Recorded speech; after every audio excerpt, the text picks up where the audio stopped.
दोस्तों न्यूज़ कुछ इस प्रकार है कि भारत का जो हरियाणा राज्य है वो इजराइल में नौकरियों के लिए 10,000 कुशल श्रमिकों की भर्ती करेगा। रिसेंट में आपने सुना ही था कि बहुत न्यूज़ आ रही थी कि 1 लाख जितना भी हो कि उतने वर्कर्स को इजराइल चाहता है भारत से।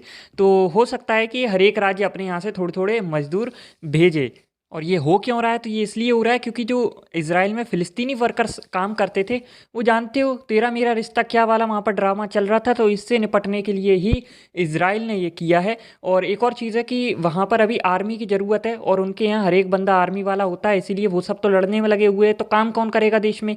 तो इसलिए उनने कहा हम भारत से जो कुशल श्रमिक है वो हर टाइप के श्रमिक लेंगे, जो कम पढ़े लिखे हैं उनको भी लेंगे, ताकि उनसे जो भी उनके टाइप का काम होगा वो करवा लेंगे, और जो टैलेंटेड है उनको भी लेंगे ताकि वो उनसे भी उन्हीं के टाइप का काम करवा सके। तो ओवरऑल हमारे लिए तो फ़ायदा है। देखो हमारे यहाँ ऐसे भी आपको बहुत सारे लोग मिल जाएंगे जो थोड़ा कम पढ़े लिखे हैं, और ऐसे भी मिल जाएंगे जो टॉप क्लास क्रीम है। तो हमारे लिए ये फ़ायदा कि उनको यहाँ पर इतना जॉब नहीं मिल पाती है, क्योंकि यहाँ कंपटीशन बहुत है, हमारी पॉपुलेशन बहुत है। तो इसलिए वो बाहर काम करने जा सकते हैं। और इसराइल देखो, कई लोग डाउट करेंगे कि सेफ़ है या नहीं, तो वो देखो वैसे बहुत सेफ़ है। मैंने कुछ एक वीडियोज़ भी देखी थी अभी वहाँ की, तो अंदर कोई ऐसा दिक्कत वाली बात नहीं चल रही है अब। और दूसरी चीज़, अगर हम इज़राइल के साथ हैं तो भाई साथ निभाना पड़ता है, कहने से कुछ नहीं होता है, थोड़ा हिम्मत भी दिखानी पड़ती है। उन्होंने काम भी बताए हैं कि कौन कौन से कामों के लिए आप वहाँ जाओगे, तो यार इन्होंने सब डिटेल बता दी है, और आपका ये एजुकेशन भी बताया है कि कितनी एजुकेशन वाले बंदे उनको चाहिए। तो यहाँ पर उन्होंने बताया कि फ्रेमवर्क जैसे कि होता है उसमें शटरिंग बढ़ई का काम है, आयरन बेडिंग है, उसके बाद सिरेमिक टाइल है, और प्लास्टर वगैरह करने वाले लोग। तो ये तो यार मुझे लगता है कि नॉर्मल हर कोई हमारे यहाँ कर लेता है। आगे उन्होंने बताया कि पहला वीज़ा और वर्क परमिट कैलेंडर वर्ष के अंत तक वैध होगा, और इसे 1 साल से लेकर अधिकतम 63 महीने तक की अतिरिक्त अवधि के लिए बढ़ाया जा सकता है। ये तो बहुत लंबा टाइम हो गया। उन्होंने ये भी बता दिया है कि किस किस वर्क फील्ड के लिए कितने लोगों की ज़रूरत है। तो फ्रेमवर्क, शटरिंग, कारपेंटर में 3,000 श्रमिकों के लिए रिक्तियाँ हैं, और आयरन बेंडिंग में 3,000 श्रमिकों के लिए हैं, और सिरेमिक टाइल के लिए 2,000 है, और प्लास्टरिंग के लिए है 2,000। टोटल कितना हो गया? 3 3 6 6 4 10।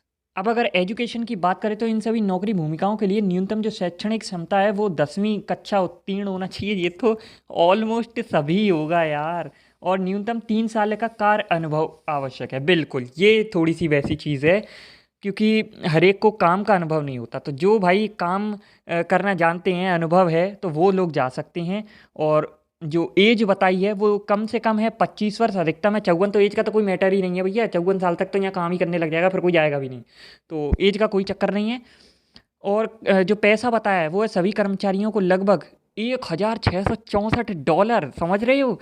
1,38,235 रुपया, या 6,100 इजरायली जो न्यू शेकेल होता है उनके वहाँ पर चलता है वो। यार ओ माय गॉड, कितना भयानक है। और ये मासिक वेतन है, तुमको एक महीने में 1,38,000 मिलेगा, और सोचो तुम 10वीं पास हो और केवल तुम बड़ी गिरी का ये काम करोगे। भाई साहब मैं तो कहता हूँ मौका मत छोड़ो हरियाणा वालों, निकल लो पहली फुर्सत में।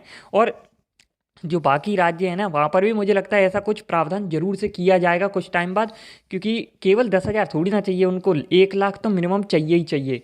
बहुत सारे क्षेत्रों से ऐसा होगा। श्रमिकों को चिकित्सा बीमा भी मिलेगा भैया, और वीज़ा प्रोसेसिंग के लिए एक पीसीसी दस्तावेज की आवश्यकता होगी। तो ये सब आप पता कर सकते हो। और जो इच्छुक उम्मीदवार हैं उनके लिए जो इंटरव्यू होगा वो ऑनलाइन किया जाएगा। मेन दिक्कत बस यही आने वाली है कि आप एक्सपीरियंस्ड होने चाहिए 3 साल के लिए। बाकी पढ़ाई सबने की होती है, एज का कोई चक्कर नहीं है, कोई भी चक्कर नहीं है, बाकी सब हो जाएगा। लेकिन बस वही लोग जा सकते हैं जो ये काम का अनुभव हो जिनको। टाइम भी बता दिया कि एक बार चयनित होने पर आपको कितने घंटे काम करना है। तो श्रमिक को प्रति माह 236 घंटे काम करने होंगे, और अगर 30 का भाग दे दो, 3 सत्ते 21, ऑलमोस्ट 7.5 घंटे लगा लो आप हिसाब। तो यार ये तो कुछ भी नहीं है। यहाँ ससुरा 12 घंटे काम करा के 10,000 पकड़ा देते हैं, जिले मौज कर। मेरे हिसाब से तो भाई अगर मैं इस लायक होता ना, मेरे पास एक्सपीरियंस नहीं है, 10वीं तो पास क्या है यार, हम पढ़ा लिखा तो बहुत होते हैं, लेकिन एक्सपीरियंस होता तो मैं चला जाता, गारंटी दे रहा हूँ इस बात की भाई साहब। ओवर घंटे के लिए अलग से मिलेंगे, और मज़ा है फिर तो यार। 8 घंटे का एको वहाँ पे कौन सा हम कुछ, वहाँ पे पहले 4 5 साल खूब काम करो, मज़े करेंगे उसके बाद तो 8 घंटे काम कर रहे हैं, मैं कहता हूँ 4 घंटे और कर लो, 12 घंटे, और ऑल्टरनेटिव डे डे पे कर लो यार, एक दिन काम करो, एक दिन मौज करो, एक दिन काम करो, एक दिन मौज करो, ऐसे कर लो यार, और जैसे तुम्हारी इच्छा चाहे वैसे कर सकते हो। और वहाँ पर जो इजराइल का श्रमिक कानून है उसके हिसाब से आपको अवकाश भी दिए जाएंगे। अब देखो भारत में छुट्टियाँ अधिक होती है क्योंकि ईद की छुट्टी और अपना दीपावली की, होली की, और भी छोटे मोटे त्यौहार पड़ते रहते हैं, तो सरकारियों में तो छुट्टी मिलती है, लेकिन प्राइवेट में तो देखो कहाँ ही छुट्टी मिलती है। तो वहाँ पर भी आपको शायद छुट्टी ना भी मिले तो टेंशन मत लेना यार, आधे 8 घंटे काम कोई अधिक नहीं होता है और पैसा खूब मिल रहा है।